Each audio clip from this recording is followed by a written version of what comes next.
भारत माता शिव शक्ति अवतार। आज है 1/5/2025। रिवाइज डेट है 19/11/1967। लाडले बच्चे, यह दुनिया जो कुछ भी अभी देखने में आती है वो तो गई की गई। तुम्हारी आयु दिन प्रतिदिन कम ही होती जाती है। याद से आयु बढ़ेगी, तंदुरुस्ती भी बनेगी। बच्चे, अपने को आत्मा समझकर याद में रहो। अब याद से ही तुम पतित से पावन बनेंगे। गीत है यह वक्त जा रहा है। ओम नमः शिवाय। रूहानी बच्चों ने गीत का अर्थ समझा। जिस्मानी बच्चे नहीं समझते, रूहानी बच्चे ही समझ सकते हैं। बाप कहते हैं 1 मिनट सेकंड पास होता है, आयु कम होती जाती है। इस समय की तुम्हारी आयु बहुत वैल्यूएबल है। 1 सेकंड भी तुम्हारा फालतू नहीं जाना चाहिए। परंतु सेकंड बाय सेकंड कोई याद नहीं करते। बाप ने यह भी कहा है गृहस्थ व्यवहार में भी रहना है। गृहस्थ माना ऐसे नहीं विकार में रहना है। गृहस्थ माना बाल बच्चों परिवार में रहना। यहाँ इतने सब कैसे आए बैठेंगे? तुम बच्चे जानते हो इस समय हम ईश्वरीय परिवार में हैं। बाबा भी साथ में हैं। जब दूर रहते हैं फिर ऐसे तो नहीं कहेंगे बाबा साथ है, बाबा आबू में बैठा है। यहाँ तो बाप सन्मुख कहते हैं। बच्चे, सेकंड बाय सेकंड आयु कम होती जाती है। बाकी थोड़ा टाइम है, उनको सफल करना है। उठते बैठते चलते फिरते जितना हो सके याद में रहना है। बल बाप कहते हैं ऐसी स्थायी अवस्था पिछाड़ी में होगी, अब किसकी भी हो नहीं सकती।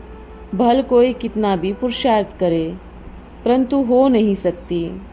बाप टीचर गुरु हमको पढ़ाते हैं, यह भी कैसे बिल्कुल समझते नहीं। रुपये से 1 पाई समझते हैं तो पद भी पाई जैसा पाएंगे। उन्हों को पद आदि की कोई परवाह ही नहीं है। पिछाड़ी में जानेंगे बाप कौन है। अभी तो साधारण तन में है ना। बाप समझाते हैं बहुत जन्मों के अंत के जन्म में मैं प्रवेश करता हूँ और कोई कह न सके कि देह के सर्व संबंध छोड़ अपने को आत्मा समझ मुझे याद करो। बाप ही बच्चों को कहते हैं, बाकी दुनिया के मनुष्य इन बातों को क्या जाने। इसलिए बाबा बाहर जाने की भी छुट्टी नहीं देते, क्योंकि जैसे बंदर और बंदरियां हैं, कुछ भी समझते नहीं। शंकराचार्य जो अपने को श्री श्री 108 जगत गुरु कहलाते हैं, परंतु बाप ने कहा है यह तो हिरण्यकश्यप जैसे हैं, आसुरी संप्रदाय है ना। उन्हों के फॉलोअर्स भी ऐसे ठहरे। बाप कहते हैं उन्हों को कुछ भी पता नहीं कि यह देवी संप्रदाय बन रहे हैं। तुम्हारे में भी बहुत हैं जिनको पता नहीं है कि हम क्या बन रहे हैं। नंबरवार है ना, कितना डिसर्विस भी कर लेते हैं। क्रोध का भूत बड़ा भारी भूत है। यह भी बहुतों में 100% क्रोध का भूत देखना हो तो यहाँ देखो, सब अवगुण हैं। जैसे कि कुछ भी सुधरते नहीं। आपस में बातचीत ऐसे करते हैं जैसे जहर फेंकते हैं। पिछाड़ी में सबको साक्षात्कार होगा, हम क्या पद पाएंगे। सजाएं भी कोई कम थोड़ी ही होती है। पाई पैसे का भी पद नहीं पा सकेंगे, परंतु उन्हों को पद की भी परवाह नहीं है, जैसे कि जीते हुए मुर्दे हैं। चलन ऐसी है, बात मत पूछो। अज्ञान काल में भी कोई को 5 बच्चे होते हैं तो कहते हैं सच्चे सच्चे बच्चे सिर्फ 2 हैं जो कि आज्ञाकारी हैं। यह बाप तो कहते हैं हमारे पास सैकड़ों हजारों हैं जो फरमानबरदार अच्छे बच्चे हैं। वह अपनी सर्विस में मस्त रहते हैं, बाकी डिस सर्विस में ही मस्त रहते हैं। बाहर सेंटर में भी ऐसे हैं, बहुत हैं जो डिस सर्विस करते हैं। तंग करने वाले भी तो बहुत हैं ना। भावी ड्रामा की कुछ ऐसी है। बहुत मीठा, शांत, कम बोलना, रॉयल बोलना चाहिए। राजाएं कितना रॉयल होते हैं। राजाएं सारा दिन टिक टिक नहीं करते हैं, बहुत थोड़ा बोलते हैं। जिससे पादरी लोग घूमने जाते हैं, कितना साइलेंस में घूमने जाते हैं। क्राइस्ट या क्राइस्ट के बाप की याद में घूमने जाते हैं। यहाँ भी तुम बच्चे घूमने जाते हो, तो तुम्हें भी बाप के सिवाय और कुछ भी याद नहीं रहना चाहिए। हड्डी सर्विसेबल बच्चों को तो देखने से ही दिल खुश होती है। बाप को तो खुशबूदार फूल चाहिए, कांटों को तो नहीं देखेंगे ना। बाप को तो फिर भी समझाना पड़ता है, कुछ तो सुधरें। क्लास में आने की भी फजीलत चाहिए ना। बाप कहाँ से आए पढ़ाने? पहले तो ख्याल आना चाहिए कि बाबा को हम कहाँ से बुलाते हैं। तुम रहते ही हो पतित दुनिया में, बुलाते हो हे पतित पावन, दूर देश के रहने वाले आओ, इस पतित पुरानी दुनिया में हमको आकर फूल बनाओ। यह लक्ष्मी नारायण बनना कोई मासी का घर है क्या? विश्व का मालिक बनना कुछ भी समझते नहीं, तो पुरुषार्थ भी नहीं करते हैं। जैसे कि पुरुषार्थ न करने की कसम उठाई है। बाबा तो रात दिन कितना समझाते हैं, बच्चों समय बहुत थोड़ा है, उम्र घटती जाती है। 8-9 वर्ष तो बाबा कहते हैं, परंतु तैयारी तो जैसे कि हुई ही पड़ी है। गुस्से को अंदर में दबाते रहते हैं। तुम जानते हो कि हमारे ही खातिर यह मिसाइल शादी सब तैयार हुए हैं। मनुष्य भी समझते जाएंगे, बच्चों को डायरेक्शन मिलता है, फिर अमल में नहीं लाते तो समझा जाता है कि शायद अभी देरी है। बाबा ने कहा है, गीता का भगवान कौन यह अखबार में डालो, एरोप्लेन से गिराओ। गीता का भगवान शिव है, यह भूलने से ही दुनिया की दुर्गति हुई है। अंधश्रद्धा युक्त भक्ति मार्ग तो है ही दुर्गति मार्ग। वो लोग तो समझते हैं कि भक्ति के बाद भगवान मिलता है। यह तो ठीक है, भक्ति जब पूरी होगी तो भगवान आकर भक्ति का फल देंगे। भगवान को ही तो फल देना है ना, श्री श्री 108 जगत गुरुओं को तो नहीं देना है। सर्व का सदगति दाता एक ही है, फिर यह कहाँ से आए? ढेर गुरु हैं। आगा खान को भी गुरु कहते हैं, क्या वो सदगति करते हैं? अंधश्रद्धा है ना, कितना उनका मान है। आगा खान को प्रिंस भी कहते हैं। अब प्रिंस तो राजा का बच्चा होता है, यह तो सिर्फ साहूकार है, इसलिए ही प्रिंस कहते हैं। कृष्ण को भी प्रिंस नहीं महाराजा कहना चाहिए। प्रिंस अक्षर तो अंग्रेजी का है, तुम्हारा अक्षर राइट निकालना चाहिए। प्रिंस तो कोई भी नहीं, राजाई भी है नहीं, अगर है भी तो वो टाइटल खरीद किया हुआ है। सतयुग में तो कहते हैं महाराजा महारानी। राम सीता को राजा राम कहेंगे। यहाँ तो समझते कुछ भी नहीं, जो आता है सो बोलते रहते हैं। संस्कृत भाषा तो वास्तव में है नहीं, बाप संस्कृत में थोड़े ही सुनाते हैं। फिर तो सबको संस्कृत सीखने लिए बनारस कॉलेज में बैठना पड़े। अबलाएं कैसे सीख सकेंगी? हिंदी भाषा तो कितनी सीधी है। बाप कहते हैं कि हम तो हिंदी में ही समझाते हैं, संस्कृत भाषा तो यह रथ ही नहीं जानता, तो शिव बाबा फिर कैसे बोलेंगे? जो रथ की भाषा होगी उसमें ही समझावेंगे ना। यह सब तुम बच्चों के समझाने की बातें हैं। जो यह जानते हैं वो ही बाप बताते हैं, वो ही भाषा चलती है। सिंधी भाषा हो तो और लोग तो आवे ही नहीं। सिंधी फिर भी माइनॉरिटी में है, हिंदी तो मेजॉरिटी में है। ऐसे भी नहीं कि सतयुग में हिंदी ही होगी, वहाँ तो तुम्हारी भाषा अपनी ही होगी। बाप आया है, समझाया तो हिंदी भाषा का पार्ट पूरा हुआ। फिर तो जो वहाँ की भाषा होगी वो ही चलेगी।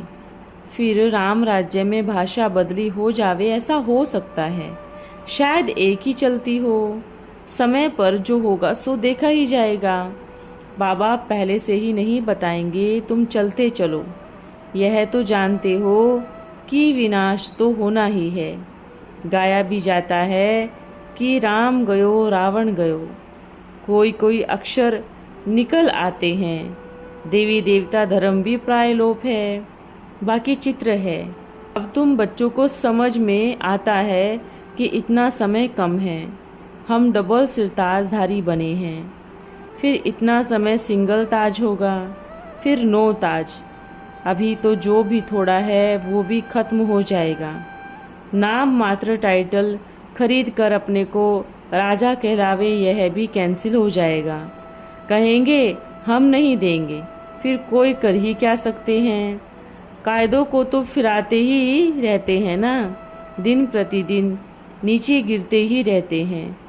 तुम बच्चों को तो एक्यूरेट पता है, यह दुनिया जो कुछ भी अभी देखने में आती है वो तो गई की गई। तुम्हारी आयु दिन प्रतिदिन कम ही होती जाती है। याद से आयु बढ़ेगी, तंदुरुस्ती भी बढ़ेगी। तुम जानते हो कि हम देवी देवताएं बहुत ही तंदुरुस्त थे, कभी भी बीमार नहीं पड़ते थे। बाप कितनी सहज बातें बताते हैं कि बच्चे अपने को आत्मा समझकर याद में रहो।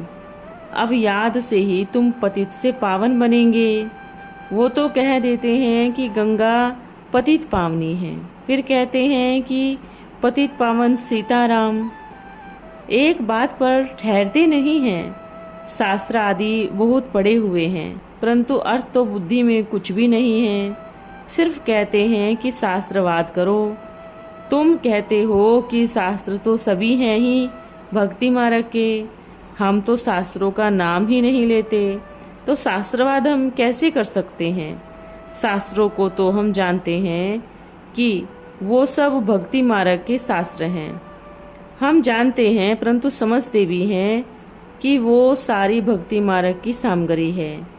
ज्ञान का सागर तो एक ही बाप है, वो ही आकर ज्ञान देते हैं। यह है ही रूहानी नॉलेज। अगर नॉलेज ही नहीं मिलती तो तुम यहाँ पर क्यों आते। यह बहुत समझने की बातें हैं। आगे चलकर तो यह शंकराचार्य आदि सभी तुम बच्चों के आगे झुकेंगे, शिव बाबा के आगे नहीं। वो तो गुप्त है ना, तुमको ही मैसेज देना है। ओहो प्रभु तेरी लीला कहते हैं, परंतु प्रभु क्या करते हैं वो तो जानते ही नहीं, सिवाय तुम ब्राह्मणों के। प्रभु की गतमत कैसे न्यारी है सो तो तुम ही जानते हो। भगवान पढ़ाते हैं तो पढ़ाई में ही पूरी रीति लग जाना चाहिए ना, कि दूसरे धंधे आदि में लगना चाहिए। समझते हो ना कि वो नॉलेज अच्छी व यह नॉलेज अच्छी, जिससे ही तुम विश्व का महाराजकुमार बनते हो। जरूर कहेंगे कि यह नॉलेज अच्छी, फिर भी पढ़ते नहीं हैं तो समझा जाता है कि इनकी तकदीर में है नहीं। समझते भी हैं कि यह नॉलेज हमको कितना ऊंच बनाती है। उस पाए पैसे की नॉलेज से तो अंधे ही बनते हैं। तुम सबको रास्ता बताते हो। मनुष्य तो रीचक भी नहीं जानते। तुम्हारे में भी बहुत हैं जो कि ड्रामा को ही नहीं जानते। कैसा तो वंडर है, जरा सा भी पुरुषार्थ नहीं करते। देह विमान में जो फंसे रहते हैं वो क्या जाने इस नॉलेज को। जिनके पास धन बहुत है कहते हैं कि वो तो स्वर्ग में ही बैठे हैं। वो क्या जाने नर्क और स्वर्ग को। भगवान बाप पढ़ाते हैं तो उनकी तो कितनी वैल्यू रखनी चाहिए ना। शिव बाबा हमको पढ़ाते हैं, हम उनके स्टूडेंट हैं। यह भी याद रहे तो भी कितनी उन्नति हो जाए। कोई भी 1 मिनट भी याद नहीं करते, तब बाबा कहते रहते हैं कि समय चलता जा रहा है, अपनी उन्नति करते रहो। बातचीत तो ऐसे करते हैं जैसे कि फूंक देते रहते हैं। शिव बाबा को तो फूंक नहीं लगती, फूंक लगती ही है जिसमें शिव बाबा प्रवेश करते हैं। बाप ही आकर इनमें प्रवेश करते हैं। कितनी बड़ी आसामी है। इनका यादगार सोमनाथ का मंदिर तो देखो, कितने हीरे जवाहरात से बनाया हुआ है। कितने तो हीरे जवाहरात थी, सोना चांदी तो उस समय बिल्कुल ही डैम चीप था। सोना चांदी के तो मकान बनते थे।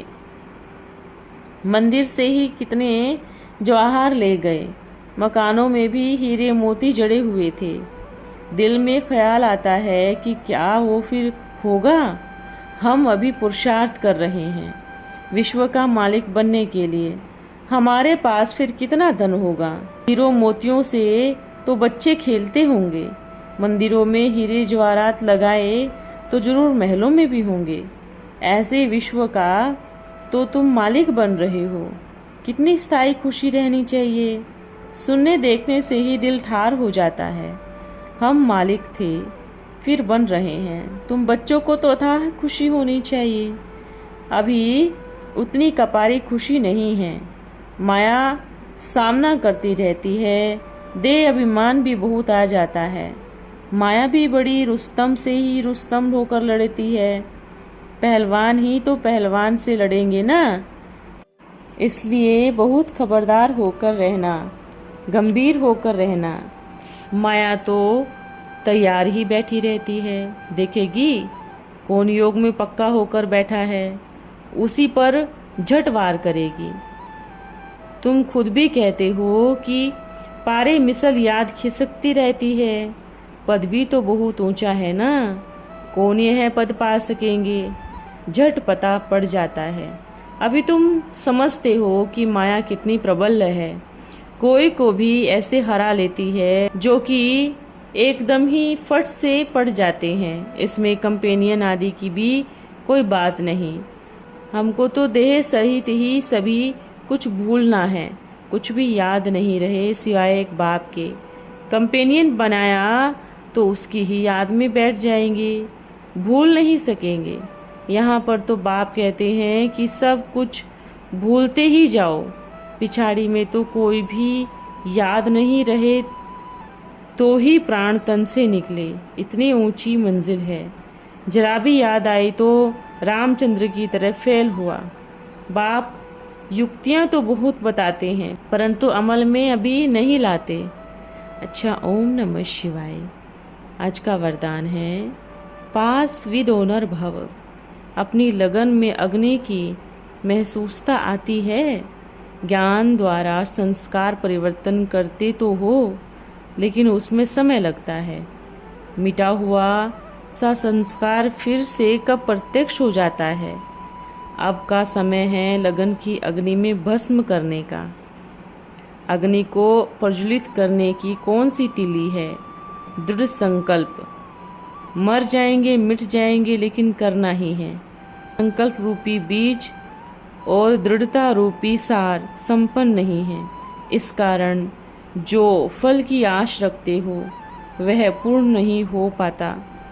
सभी को कहते हो कि संगम युग है असंभव को संभव होने का, तो स्वयं को भी जो मुश्किल व असंभव महसूस करते हो उसको एक सेकंड में संभव करना और दृढ़ संकल्प से करना, यह है पास विद ऑनर की निशानी। अब यह नवीनता करके दिखाओ। ओम नमः शिवाय।